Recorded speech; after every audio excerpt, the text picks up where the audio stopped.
The Spirit of Jezebel, the Goddess Movement, a movement that is sweeping the world. Did you know the Goddess Movement is the fastest growing religion in the world today? The Goddess Movement is also known as Wicca. Yes, it's true. Goddess spirituality or the craft. Less than a generation ago, only a handful of Wiccans made their religion public. Most hid their craft behind closed doors, much like the Satanists. Once the internet became an open forum to recruit and state their not-so-public beliefs, followers multiplied exponentially. Now the feminists, being seated in society as a leading cultural group, Wiccans were able to reinvent their post-feminist movement. Their term post-feminist empowers feminists with the power needed for their newfound role in modern culture. As they claim, it is the next step for a feminist, Christian or not. Goddess, who may also call themselves witches, capitalize on the white part of magic. Although it needs to be noted that the newer generation of goddesses strays from the title or even references themselves as witches, particularly those who self-proclaim Christianity. Those within the goddess movement neither worship Satan directly nor practice the sort of malicious magic traditionally associated with black witches. The concept of white and black magic is based on the tree of knowledge of good and evil. Members of the goddess movement make use of this passage to advocate magic can be used for the good. The deception is both sides of the tree of knowledge get their orders from Satan.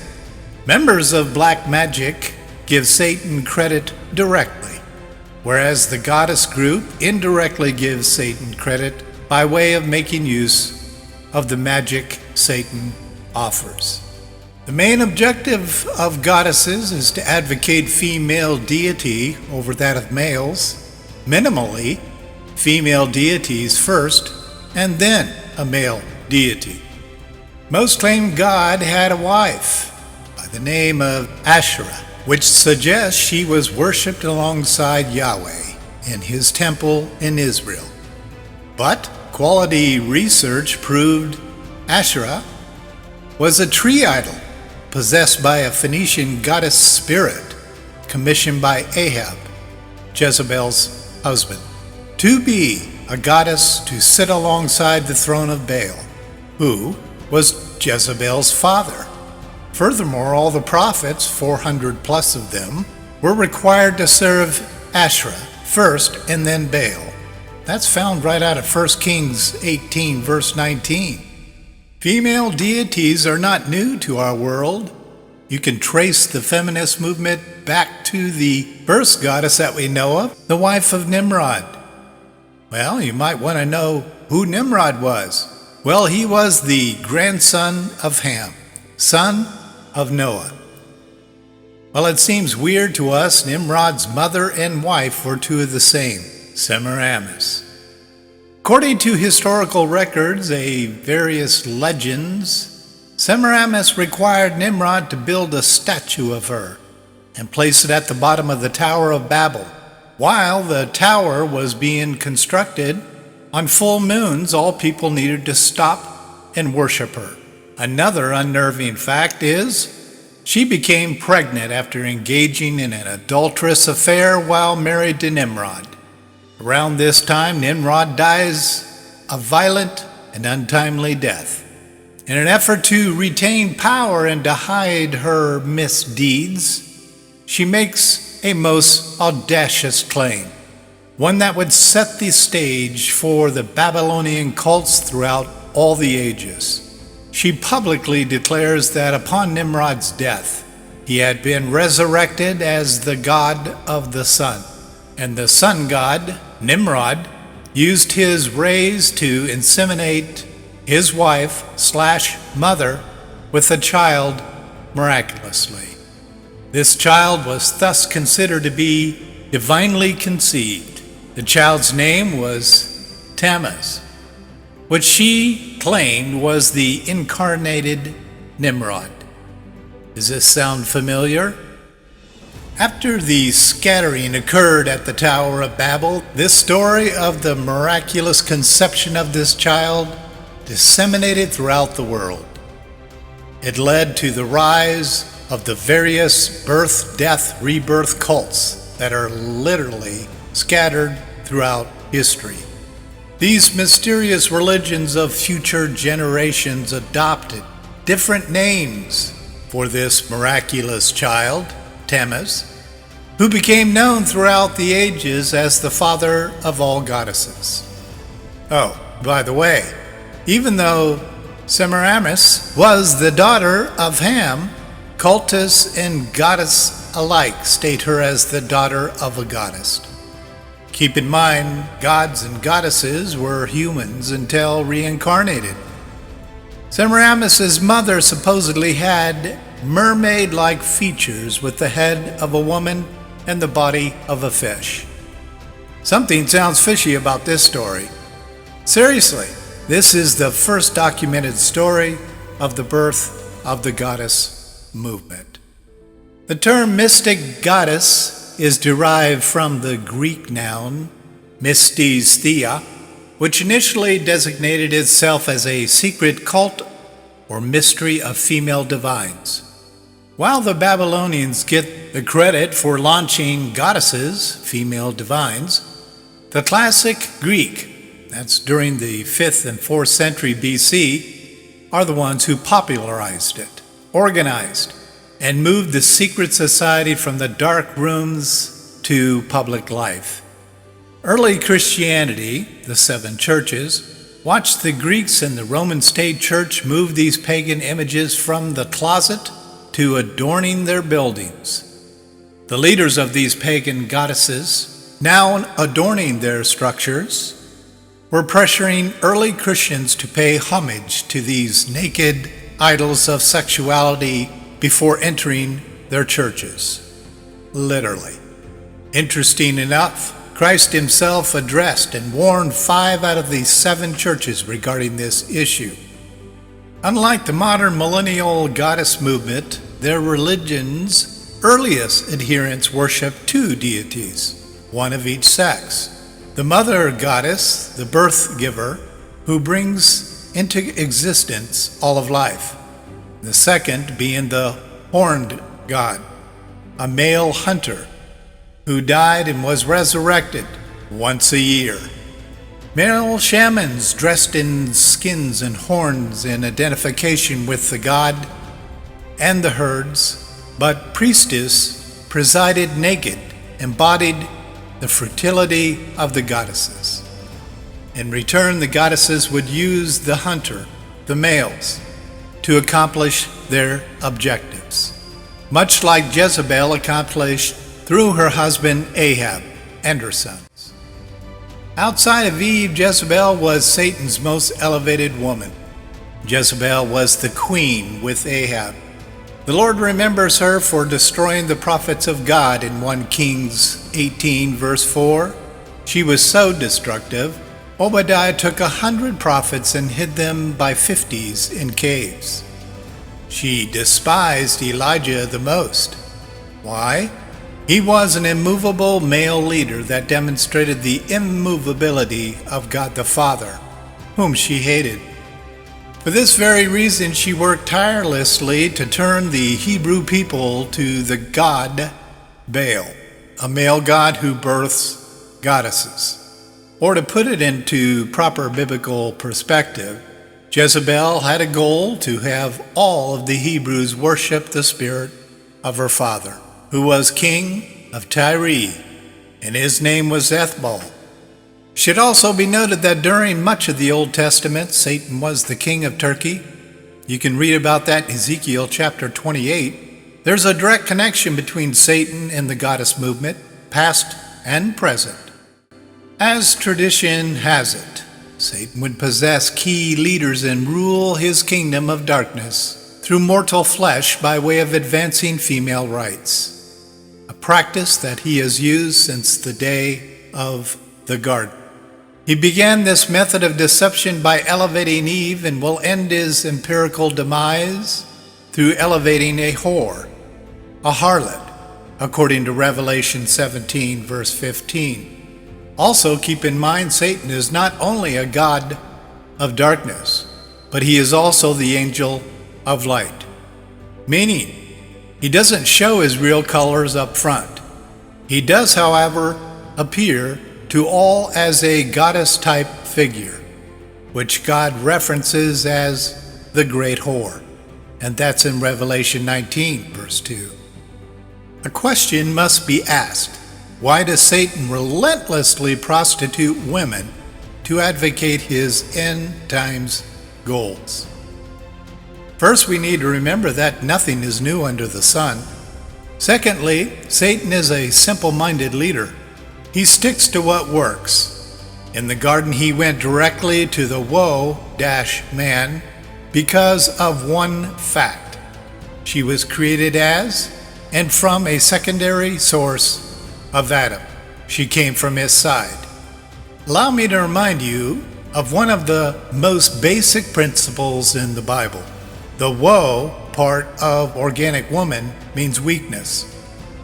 In ancient Hebrew, when you put them together, you have the definition, the weaker part of man. Not because she is lesser than, but yes, because she was created from Adam's most fragile mortal flesh, his side, by way of a rib. It is recorded that 100% of all references to a woman is a secondary derivative of man. You can find those in the terms used: woman, she, her, female, and even goddess. Yes, you guessed it. Goddess is a secondary god of a male divine. Hopefully you see the obvious. In the end, there will be a standoff between the two male god figures: Satan, father of lies, and Yahweh, God the Father of truth. And of course, truth is Jesus. If you've been keeping up with your studies in the book of Revelation, you know who wins in the end. Why does God use the title of a great whore in depicting the fake church? Since the days of the original Babylon, men have prostituted women for more than just one horrid reason. But the biggest one is money. The other would be power. In modern Hebrew, man means penetrator, and woman means penetrated. To help us understand our topic, we need to review two negatives of each definition. First, the penetrator can form harm via rape, promiscuity, or generalized lust. Secondly, he can use the penetrator to match the most significant appetites of the penetrator, for a price, that is. And that's why they call it prostitution. As for the penetrated, it is equally as ugly. Women have used sex to get what they want from the early days of creation. Was that too ugly for you? Well, try this on for size. Unless sexual relations is an expression of shared love ordained by God through His standards, it falls into the category of whoredom. As our passage is about to reveal to us, Jezebel-type women have learned to use man's most significant appetite as a penetrator to get what she wants. One of the 7 churches got in trouble with Jesus over this issue. It actually says in Revelation chapter 3, verses 19 through 24, "But I have this against you, that you tolerate the woman Jezebel, who calls herself a prophetess, and she teaches and leads my bondservants astray, so that they commit acts of immorality and eat things sacrificed to idols. I gave her time to repent, and she does not want to repent of her immorality. Behold, I will throw her on a bed of sickness, and those who commit adultery with her into great tribulation, unless they repent of her deeds. And I will kill her children with pestilence, and all the churches will know that I am he who searches the minds and hearts. I will give to each one of you according to your deeds. But I say to you, the rest who are in Thyatira, who do not hold these teachings, who have not known the deeper things of Satan, as they call them, I place no other burden on you. The name Jezebel has come down through the centuries. It is a generalized name for all wicked women who demand others to worship them. In modern usage, the name Jezebel is sometimes used as a synonymous term for sexuality of promiscuity, controlling women, feminists, womanists, and participates of the goddess society. The critical difference between feminist and a womanist is very simple. A feminist is usually white, and a womanist is usually black. Both carry the same message, and that is, I am no man's slave. There's an irony in all this. The Jezebel movement might be touting white magic, but if you get one of them mad, you might see a little of black magic spring forth. Bottom line is there's nothing new under the sun. From a biblical point of view, to connect the modern goddess movement with the spirit of Jezebel and the story of Nimrod's wife is a no-brainer. The real challenge is in helping people connect the fastest growing religion with the whore Jesus speaks out against in the book of Revelation.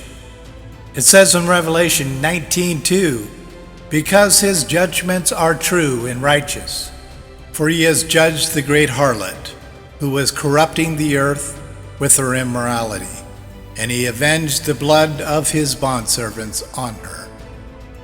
The great offense to God is fundamental and undeniable. Even though he gave us plenty of warnings and a boatload of stories from the Bible, just to warn us how this whore will corrupt the earth.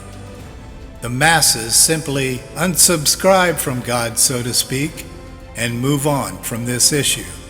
No matter how the church members or even unsaved people ignore this alarm regarding the goddess movement, it will come upon them. Neo-pagan goddesses tend to be white, middle-class, highly educated, and politically involved in liberal and environmental issues and causes.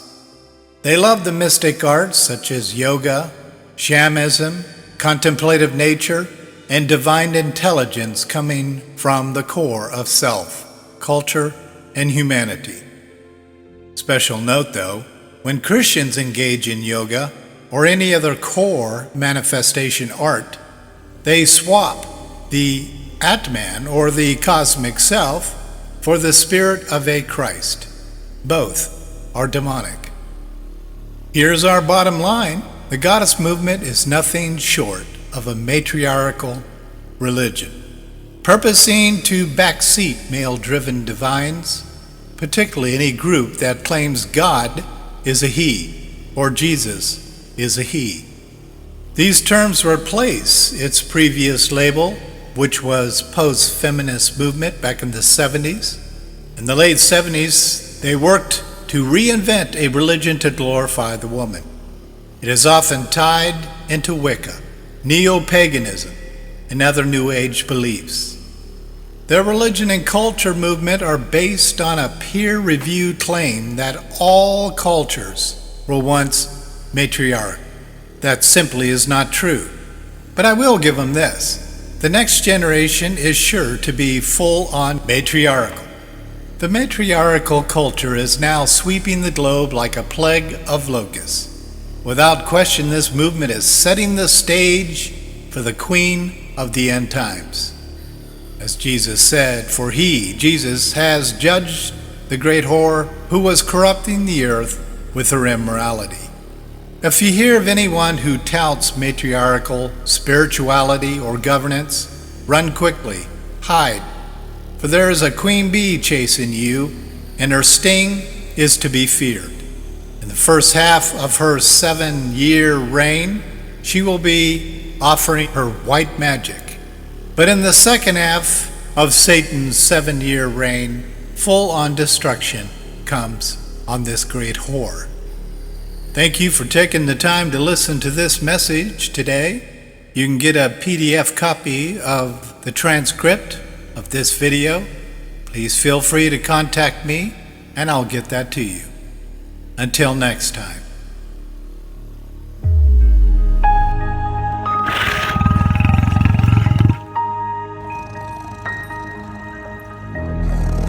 Wow.